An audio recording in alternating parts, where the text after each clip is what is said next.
لا، السلام عليكم. ازيك يا محمود؟ الحمد لله. اخبارك ايه؟ الحمد لله كله تمام؟ الحمد لله. احكي لنا بقى كده التجربه بتاعتك يا محمود.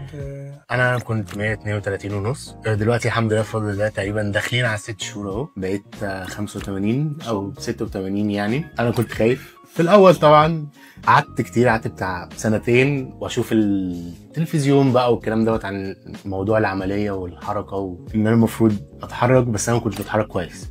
وفي نفس الوقت كان بيبقى عندي مشكله في النفس وانا نايم، بس الحمد لله الموضوع دوت طبعا بعد العمليه اختفى تقريبا يعني الحمد لله. وابتديت اتحرك اكتر من الاول، لسه واحده واحده بتتحرك، بس الاجمالي احسن من الاول بكتير طبعا. وفي نفس الوقت النفس والنوم والكلام ده لا، بقيت على طول مفيش. يعني كانت والدتي تقول لي لا انت بتعمل صوت وانت نايم او مش عارف تاخد نفسك، بصحى شرقان ان انا مش عارف اخد نفس. لا دلوقتي الموضوع اتحسن بطريقه رهيبه يعني الحمد لله. وبالنسبه للموضوع الخوف دوت انا اتخطيته، قلت بقى يعني ان انا لازم اخد الخطوه عشان اولا صحتي، وحاولت دايت كتير. طبعا ده اساسي ان احنا بنحاول الدايت، طبعا ما كانش بينجح للاسف يعني، بس الحمد لله انا عمري ما هجيب النتيجه بتاعت مثلا 6 شهور او ال7 شهور دول، عمري ما هجيبهم زي ما كنت بعمل دايت كنت ممكن اقعد سنه سنتين، وفي الاخر انا بنزل 10 15 كيلو وبرده ما بوصلش اللي انا عايزه. احنا ما شاء الله خاسين تقريبا 40 كيلو، حاجه 40 كيلو في 6 شهور الحمد لله الحمد لله. طبعا ده انجاز كبير.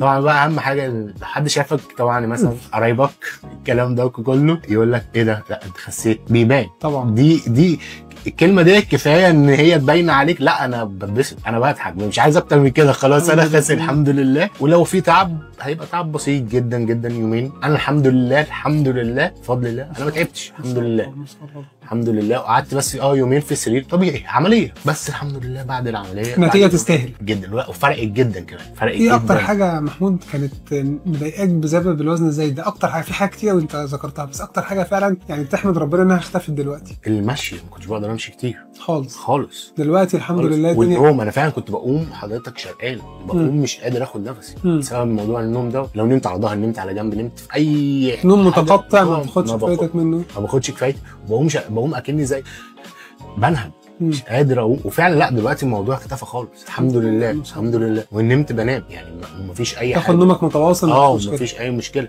طبعا المشي الحركه لا فرقت جامد، بس الحمد لله الحمد لله يعني انا مبسوط جدا ان انا ماشي معاك رحله العلاج من اولها، وقدامي اهو احنا شايفين كل فتره كنا بنخس قد ايه.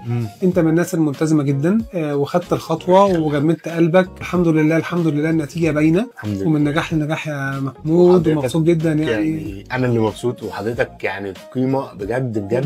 انا بتشرف ان حضرتك اللي انت عملت لي عمليه، وانا اللي عرفت حضرتك اصلا، وبجد اخويا الكبير يعني. ده لو انا اللي شرف ليا بجد، وما اقدرش اقول لحضرتك اكتر من كده فعلا. ربنا يا رب يسعدك، وانت من الشباب الجميله. مبروك التخرج، وتشتغل وامورك تمشي كويس باذن الله. ربنا يكرمك ان شاء الله يا رب. مبسوط اني شفتك النهارده. والله انا مبسوط. ربنا يخليك. تسلم. ربنا يخليك كده.